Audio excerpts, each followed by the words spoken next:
March was always going to be a month of big decisions, but this takes the biscuit. This is the Arsenal News Show.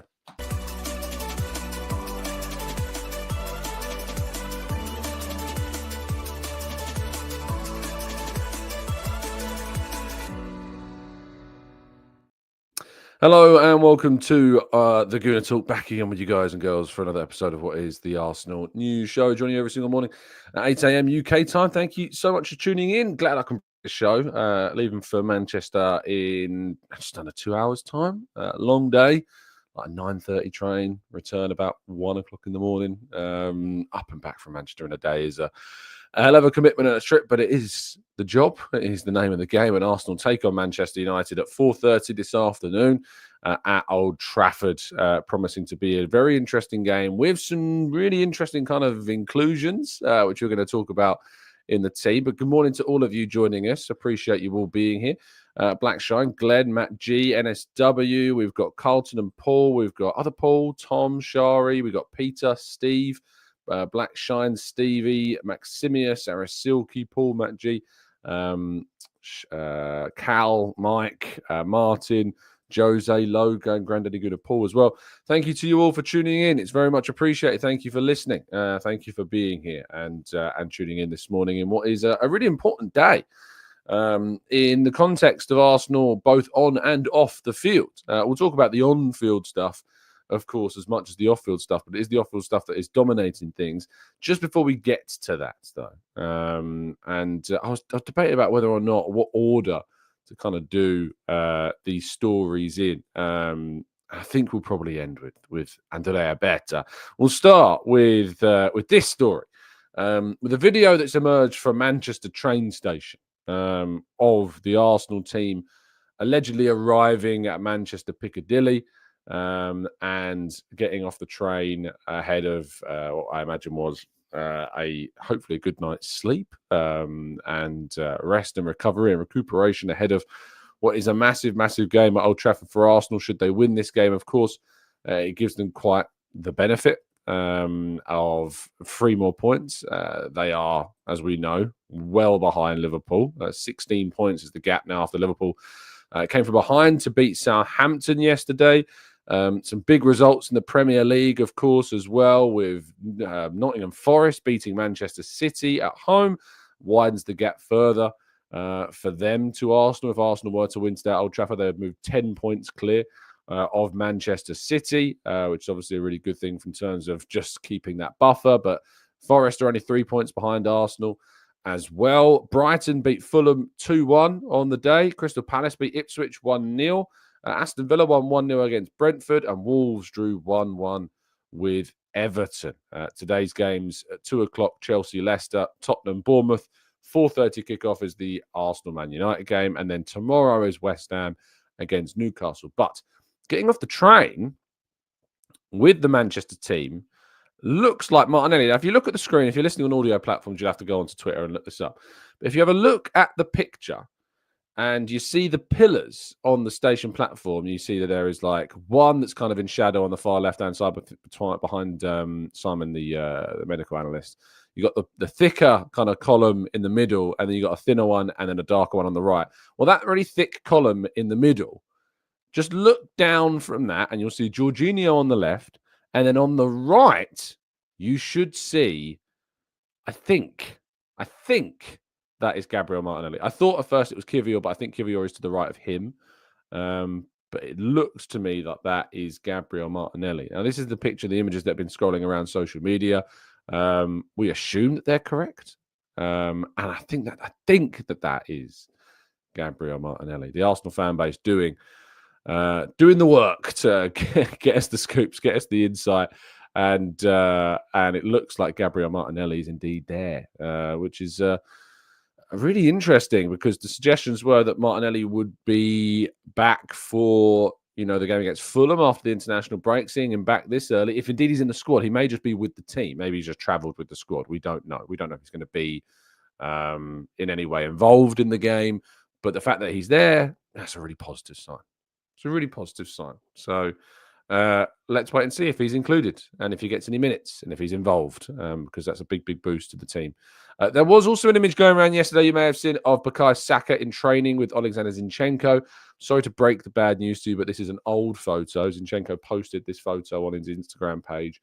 It's an old photo. No, Bukayo Saka is not back in training. Sorry to break hearts, I'm afraid. And it's a shame that is indeed the case. Right, let's move, shall we, to the big story of the day, because it has been reported. David Ornstein yesterday, late evening, really late in the evening. In fact, I was seeing some friends, and my phone pops up, and I'm like, oh, I'm not working today. But Andrea Berta has reached an agreement to become Arsenal's sporting director. Who became available in January after spending more than a decade with Spanish side Atletico Madrid. Is set, it seems, to become Arsenal's new sporting director, taking over from Edu, who resigned earlier in the season. Arsenal, of course, had a slow but thorough process and wanted a resolution quickly but effectively. Always important to get the right person in the door. And let's be honest, 3 months ago, Andrea Berta was not somebody Arsenal were fans, journalists, content creators, whoever. We were not talking about Andrea Berta as a potential option. I bet some people didn't even know who Andrea Berta was. Only from my own appreciation for Spanish football have I been aware of Andrea Berta's work. But I imagine, in the most part, that most people were not aware of who Andrea Berta was. Well, obviously, to get a bit of insight, there's plenty of reading you can do around Andrea Berta and his work with Atletico Madrid. Most notably his time at the club, where he was a technical director before becoming a sporting director. He was involved in some major transfers at the Spanish side, both incomings and outgoings. Antoine Griezmann being amongst some of the biggest, of course, both signing him in the first place from Real Sociedad, selling him for big money to Barcelona, buying him back as well for more big money. It's quite the record he's got. Players like Rodri, of course, being bought from Villarreal and then being sold to Manchester City. People remember the big money that he made on Jackson Martinez. Arsenal fans should know all about Jackson Martinez. He's 27 till he turns 28, and he made big money in maximising the Chinese market. If you remember when the Chinese those clubs rose up, Evergrande, teams like this, and spent big money. We sold like Nicholas Jackson for like 35, 40 million quid. Raul Jimenez, you may remember him. He currently play at Fulham. Well, he was, of course, at Atletico Madrid. Sold him for big money to Benfica after coming through there. Signed players like Nico Gaitan. Oh, Nico Gaitan. I mean, we're going back to some proper FIFA heroes here. Kevin Gamero as well. Diego Costa signed back from Chelsea after a run there previously as well. There were some risky signings like Thomas Lemar, previously wanted by Arsene Wenger, of course, but made good money in sales of players like Vasalco and Diogo Jota to Wolves, who he signed as a younger player as well. Johnny Otto went to Wolves for a good amount of money. We know that Lucas Hernandez left for Bayern Munich for like 70 million plus. Rodri left for Man City for more than 60 million pounds. Gelson Martinez, all in one window, alongside Antoine Griezmann, which brought in more than 300 million euros in a single summer. In course, during that window, he signed Joao Felix. Risky signing. It has not necessarily paid off. Marcus Llorente as well from Real Madrid. Mario Hermoso, Kieran Trippier. So really interesting, meager type signings like Trippier, who did really, really well for Atletico Madrid during his time with the club as well. And then some others to replace Thomas Partey. They had to sign Jeffrey Kondogbia on a cheap deal because Partey was signed by the activation his release clause. The following summer, they did a proper replacement for Partey and Rodrigo de Paul from Udinese, very appreciated Argentinian World Cup winning midfielder that he became. A young player like Daniel Vaz, Danish international, became a utility player for Valencia, and then, of course, signed for Atletico Madrid too before they re-signed Antoine Griezmann. Mateus Cunha actually came through from Hertha Berlin before being sold to Wolves. The identification of talent is obviously there, and even some of the players like Memphis Depay, who signed from Barcelona, suddenly were rediscovered and re-energized at Atletico Madrid under Diego Simeone. There were, of course, always these rumors that Andrea Berta and Diego Simeone didn't always necessarily see and weren't always aligned on all of the business. But let's make this very clear: you don't spend as many years as Berta and Simeone both spent together if indeed you are not doing some brilliant things and agreeing on plenty of things. But this is a long period of time they were at the club together and working together, of course, and had great success, winning titles, winning trophies, getting to Champions League finals. And it's a very interesting appointment. Certainly an appointment that I would not have initially have predicted. I would have thought that maybe Arsenal would have gone down like the Thomas Rosicky route, maybe promotion of Jason Ato, that I thought maybe at the start that might be the more unassuming way. But Andrea Berta, is a very ambitious appointment, I think, by Arsenal. An appointment that sends a bit of a statement out and then, of course, raises, I think, the expectations for the summer transfer window as well.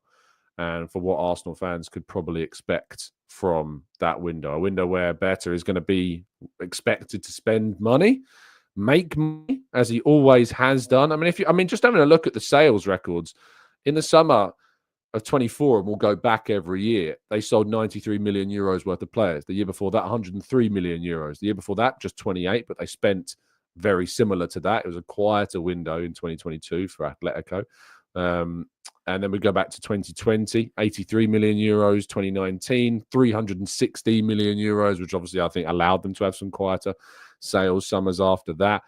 57 million euros the season before that, 104 million euros the season before that, 44 million euros the season before that, 152 million euros the season before that.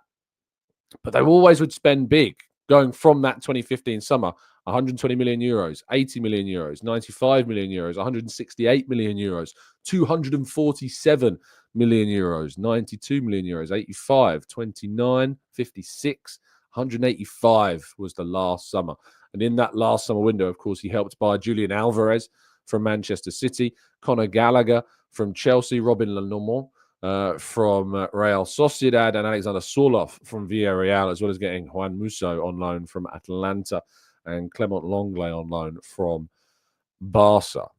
I mean, some of those signs that, Clement Lenglet is not going to pull up trees, but they needed defensive cover. They had injuries. He acted. He brought in a player that they needed to bring in the short term, and he acted, spotted that gap, got it sorted.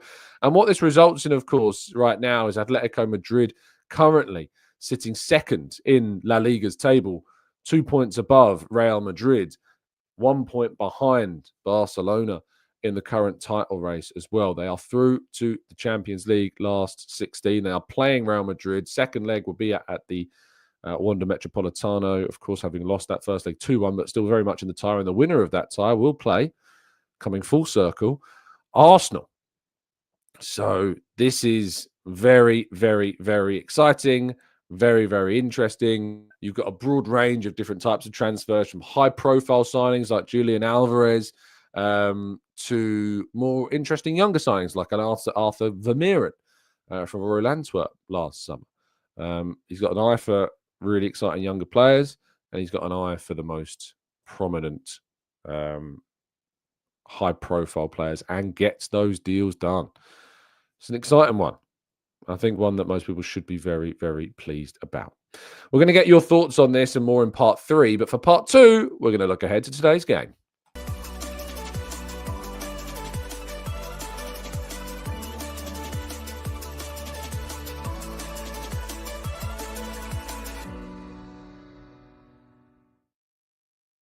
Right, this is part 2 of the show, where we're going to be looking ahead to the game against Manchester United. A quick preview, a quick look at the team that I would go for the game. This is not it. I don't know why I've managed to copy this across. What is going on here? That is not my team at all. That's what happens when you copy the wrong slide across. Let me find it. Here it is. There's the slide. Okay, right. Let's share that screen one more time with you guys so you can see it. Lovely stuff. There it is. Not that one. That one. I don't know why it says. Oh, it's because I haven't changed it from Laura's preview the other day. That's not Laura on the screen. That is indeed Ethan Winery that you can see on your screens right now. There we go. Let's just copy that across. Paste. Come on. There we are. Lovely stuff. So yes, that is my team. that I'm going to be going for today. It is the same team that played against, of course, PSV. The only change that I have made is to bring in Calafiori for Miles Lewis Skelly. That's the only change that I've made for this one. And the expectation is, of course, that I think it could be either one of them. I think it's a toss-up. It's a coin flip between Lewis Skelly and Calafiori today. I think Calafiori's earned it based upon the game that we've played last. His performance against PSV was brilliant. To be fair, so was Lewis Skelly until he got those kind of chaotic moments where he should have arguably been sent off. But Calafiori, I thought, was excellent and should be involved in this game, I think, in some way, shape, or form. But if it is indeed Calafiori, then it is what it is. Miles Lewis Skelly is suspended. Why would Lewis Skelly be suspended? I don't think Lewis Skelly is suspended. Why would he be suspended? Our last league game was Nottingham Forest. He served his suspension for that game. It was a one-match ban because it was a denial of a goal-scoring opportunity. It wasn't serious foul play. So he only had a one-match ban, which he served against Nottingham Forest. Swan says, MLS got an assist, though. It was just as good. He was good, of course. I just think Calafiori was better on the day. And I think Calafiori earned that place in the team based upon how he came off the bench as well. But that's my team. What about scorelines? Can I get a scoreline from you while you're putting those in? I'll just read it for you in full. Raya, Timber, Saliba, Gabriel, Calafiori, Partey, Rice, Ødegaard, Waneri, Marino, and Trossard as the front three. That's the team we go for. I think this is a great game for Waneri. I was chatting to James McNicholas leaving the press lounge after Arteta's presser on Friday. And I was discussing with him and Gary Jacob and Nick Callow as well, saying, can you name a bigger away game in terms of magnitude that Ethan Waneri has started in the league at Old Trafford? I think this is the biggest game that Ethan Waneri has started. Yes, the PSV game in the last 16 is a big, big game in the Champions League. I think this is the biggest game that Waneri has started in away from home, particularly away from home, not at home, just talking about away games. I think this is Ethan Waneri's biggest, in terms of an occasion, his biggest away start for Arsenal so far. He came off the bench against Inter Milan, but starting the game, I think this is his biggest away start as a player. And I'm very much looking forward to him being the main man. A lot of positivity in the chat. Zachariah says 4-1 to the Arsenal match. He says 2-0 Arsenal. Maximus says solid 2-0 to Arsenal. Elliot says 2-1. Runs of Cow says 2-0 to Arsenal. Nigel says 2-1 Arsenal. Andrea says 1-0 Arsenal. Ollie says 1-0 Arsenal too. Stephen says 3-1. Andrew says 2-0. Johnny says 4-1. Natalie says 3-1. These are all wins, I'm hoping, as well. Troy says 5-2. Rice says 3-0 win. Andy says, I want to say 3-1, but oh boy, do I need an 8-2. And Oliver says 3-3.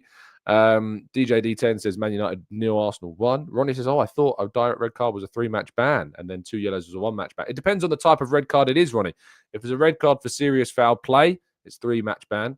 If for the denial of goal scoring opportunity, it's just a 1-match ban. You learn something new every day. Every day's a school day.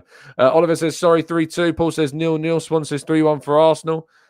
Jean's going for a 4-0. Martin Ødegaard double. Calafiori 1 and Marino 1 as well. Cal's going for a 2-1 Arsenal. Fernandez penalty. Marino header and the Waneri rocket from outside the box. Eugene says 4-1. Pablo says 3-0. And Cyrus says, hi, Tom. Why not Timber at left back and White right back? Calafiori is a forward. I think that probably because White hasn't started the game yet. I imagine he'll start against PSV on Wednesday. Thomas says 4-1. Rich says 5-1. Amandla says 2-1 to the Arsenal. Right, I'll get some more of those predictions up while we're going to part 3 and your comments and thoughts around Andrea Berta becoming Arsenal's sporting director.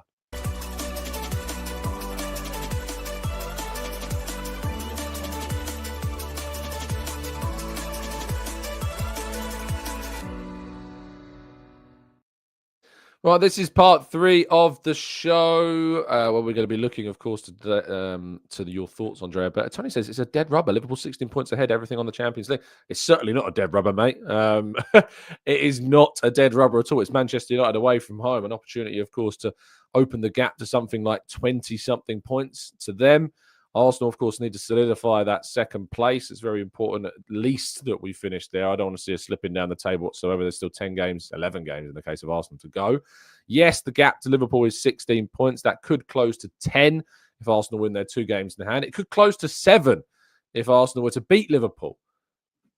It's a lot to ask Liverpool to drop 7 points in 9 games, but stranger things have happened, and similar things have happened to Liverpool. So let's not count things out just yet. It's important that we keep winning. So no, it's no dead rubber at all, and that's a loser mentality.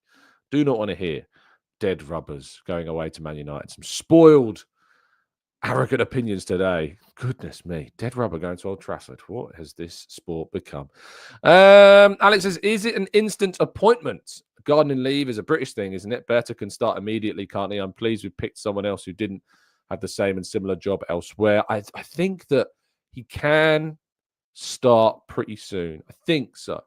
He has left, like fully left Atletico Madrid. He's not employed anymore, as far as I'm aware. So should be able to come in and at least start soon. I guess we will have to wait and see. And Maggie says, Tom, how long do you think Berta's contract? It's slightly different. It doesn't really work like footballers and managers. It's kind of just a position. It's an employment. It's not like a footballer or a manager. That's my understanding of how it worked with Edu. Like he was on a contract, like a permanent contract type thing, like an employer, like you would have at a lot of jobs. I don't think it works like length of contract, but I could be wrong. But that's what I thought it was. It's just employment, and you would get promotions. You would, so on and so forth. And then if you want to leave, you resign. If you get sacked, you get sacked. That type of thing. Lloyd says, let's hope Berta shakes us up and makes Arsenal a force in the transfer market, especially with the quality that we need in the Premier League. John says there's 928 of us watching, but only 16 likes. 928 of you. Freeloaders. Absolutely unbelievable. Make sure you drop a like on the video. To be fair, I don't think I've reminded you today. So if you could drop a like on the video, that would be great. Thank you. Stephen says, right back Timber and White, left back Marcelo Skelly and Ricky. So when Tommy is fit, he's third choice fullback, or do you think he can only hope for a centre-back role? He's not going to be back until the end of the year, Stephen. So unfortunately, I don't think you need to even worry about Tommy Asu for quite a long time. And he says, I want to win all the games regardless, but the title is 99% done. Let's be honest. But if you don't want to win each game, that is an error in your brain. I think that's a good way to put it. I think the title is probably gone. This is not a dead rubber by any stretch of the imagination. Again, it's that binary way that some people view football. It could never be me. Could never be me. Cal says, I think we try our hardest to sign Isak, but we will change to Sesko, but I think it will be too late by then with other clubs wanting to get him. Who do you think we will sign? I think Sesko is probably the most likely bet for centre forward. Probably. I guess we will wait and see. Ronald says, would you re-sign Partey for one more year? No, I've gone through this a number of times. No, I wouldn't. Sirius says, does Berta speak English, Tom? Heard the interviews. He's been learning English. As far as I'm aware, he's been learning English ever since he left Atleti. I think they had a basic English anyway. I mean, he's been working in the field of transfers in a European elite level club. He's going to have a basic level of English at least. To be honest, most conversations you're having are not always going to be in English. Obviously, he speaks Italian. Obviously, he speaks Spanish. It's going to be very helpful. And he's learning English from the sounds of things as well. So bear that in mind. Cole says, hi, new here. It looks like a good podcast. Thanks, Cole. Thank you so much for joining in and tuning in this morning. We do this every single day at 8 a.m. Rain, shine, weddings. We do it as much as we can. Alexander says, what do you think the main differences are between Lewis Skelly and Calafiori? I'm finding it hard to choose between them. Both deserve a start. I think Lewis Skelly, despite being slightly rasher than Calafiori, is better defensively than Calafiori. I think Calafiori is better going forwards and better inverting maybe to a degree than Lewis Skelly. I think he's more threatening, particularly from a goal-scoring standpoint. But creatively, maybe Lewis Skelly has more of an edge. They've got different traits, different characteristics, and I think they're both just really good options that we've now got, in the squad. Jean says, we won 7-1 against PSV, but if we hadn't scored, I think that we would moan about why Odegaard didn't get a penalty earlier in the match. No one has really talked about it, but why didn't we get a pen? I don't know why we didn't get a pen. I thought it was a pen. But there you go, Sean. We've discussed that. But 7 goals later, I think we can move on. Ant says, Tom, do you think Nwaneri has the mentality to be happy being back on the bench when Saka is fit? I mean, naturally, he's going to be disappointed not playing as regularly, but that's football. He's still going to play a lot more. I think he'll be coming off the bench in more games. I think he'll be rotated in a lot more. It's football. It's just the way that it goes. And I'm sure if he's good enough, he'll find a way into another position in the team as well as just playing on the right. He could be on the left. He could be playing through the middle. He could be playing as a 10, as a second striker. There's going to be opportunities for Nwaneri, even when Saka comes back. Plenty of opportunities for Nwaneri to play. RRDM says the upcoming transfer window will be crucial. It's great that the club has decided to pursue an experienced hand for the sporting director role. However, his success will depend on the transfer budget available. Cyrus says, what gives United players confidence when they have only Bruno Fernandes as the only option? Probably people that are saying that this is a dead rubber. Probably those people that have got the mentality that this means nothing for Arsenal this game. I reckon that probably gives them motivation, knowing that some people within the Arsenal fan base think this is a dead game. That probably gives them motivation as well. Couldn't be a simp for United, not me. It's just not in my DNA. Pablo says, Isak isn't worth the money rumoured to be the cost of him. Stephen says, is Ricky a good penalty taker? Could be deadly from open play. And he says, Calafiori's running forward is so purposeful. Miles is really gritty and does turns with the ball, and drive is fantastic. I see him get midfield and minutes every year. Next year, rather, if we get a cheapish left back. Swan says we should try Calafiori as a left back and Miles Lewis-Skelly as a 6. We like to see him in his natural position. We might not need Zubimendi. He's not naturally a 6. It's more of kind of like a left 8 that's slightly more defensive. Like, ironically, if Mikel Merino was in that position in the air, I'd probably make a similar comparison. That style of midfielder. I don't think he's got. For me, he doesn't strike me as a 6. Lewis-Skelly. He's far more adept, I think, playing off a flank, playing left of centre in particular. So that's where I see his future. Still being a left back, I think he could be Arsenal's left back for the long term. Mark says Arsenal still need to make sure they get into the top 4. Alex says the dead rubber comments are the reason that we have the reputation that we have. We haven't won the trophies to have the chip on our shoulder that some of our fans have. Same across all fan bases. Absolutely, Alex, you're spot on. There's such arrogance, sadly, from some. If we'd have won, trophies, if we'd have won loads of stuff, maybe you could have more of a viewpoint that giving up with 11 games to go, maybe you could stomach it a bit more, 10 games to go. But no, couldn't be me. John says, Zubimendi, is that done, Tom, or are the reports just reports? I mean, there's certainly a lot of work that's been going on with the Zubimendi situation. There's a lot of confidence around that. I'm curious to see if Andrea Berta's arrival changes that, but having worked in Spanish football, having known that Zubimendi is one of the most appreciated players in Spanish football, I imagine that would have factored into any conversations that would have happened. Juju says, is Berta Arteta's replacement? Juju struggling with his footballing knowledge. No, he's a sporting director, mate. Mark says, Tom, do you think this appointment now takes the blame off Arteta? Online fans blame Arteta for everything. I mean, in terms of what? I'd like blame for what exactly? Like, Arteta is not the transfers guy. That has been Jason Ato. That has previously been Edu. Arteta has a significant influence, of course, on those transfers. And it's his say in terms of like the final call. But he's not the guy that has to get the deals done. It's not up to Arteta to get the player to sign on the dotted line. That's up to the sporting director to get those players. Arteta will say what he wants, sometimes who he wants. But ultimately, it is down to the sporting director and the recruitment team to get those players through the door. All Arteta can do is ask. You might have a phone call with the player. You might have help in convincing them at times, speaking to them, explaining the project, etc. But it's on those sporting directors and recruitment team to get those players done, get those signings done. So that is always going to be more so on them. And he says top five should go for Champions League. Yeah, you're right. It's probably top 5 that get Champions League this season. Phil says, Tom, are you okay with Berta having strong links with Jorge Mendes? Personally, I'm fine. I mean, yeah, Jorge Mendes is the biggest agent in the sport. No matter what you think of agents, intermediaries, Jorge Mendes is the biggest agent in football. You need to have those contacts with the biggest agents. You need to have those links. You need to have those relationships to be able to sign some of the best players.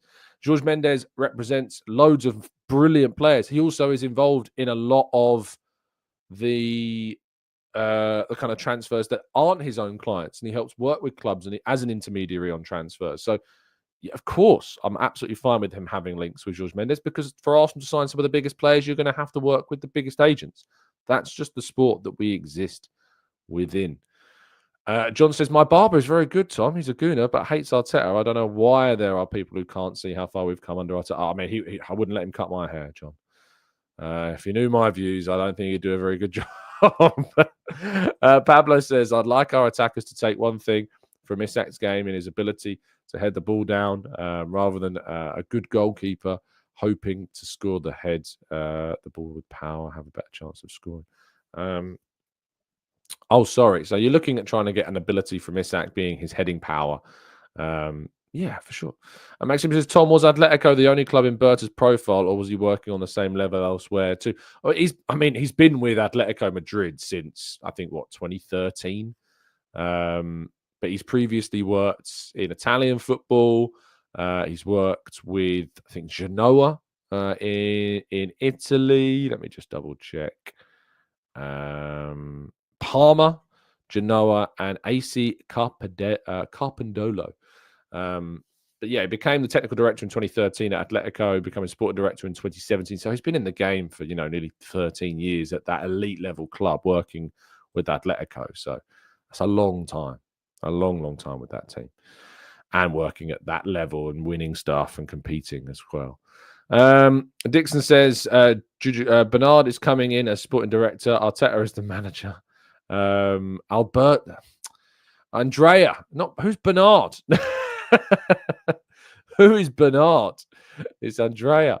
Andy says, transfer exercise. If you've got 150 million right now at market value, known release clauses, how would you spend it? I don't answer these questions, Andy. It's impossible to know what players cost. It's impossible to know what players are going to cost. So we can't answer those questions. Anyway, that brings us to the end, I think, of today's show. I've got to get going, so get ready. I'm off to Manchester United and looking forward to today's game. Fantastic fixture, as always. Great rivalry between the two clubs. Always an interesting atmosphere at Old Trafford and an interesting scenario. I think I'm going to do some writing about how arrogant Ruben Amorim has been these last couple of days as well, and whether or not it's going to blow up in his face. I certainly hope that it is. Thank you so much, as always, for tuning in. Make sure you drop a like on the video. I'll be back with you tomorrow morning to break down today's game against United and look back as well on any more news that breaks in the next 24 hours. Have a fantastic rest of your weekend. Enjoy yourself. Stay safe, stay well, stay happy and respectful. And as always, up the Arsenal.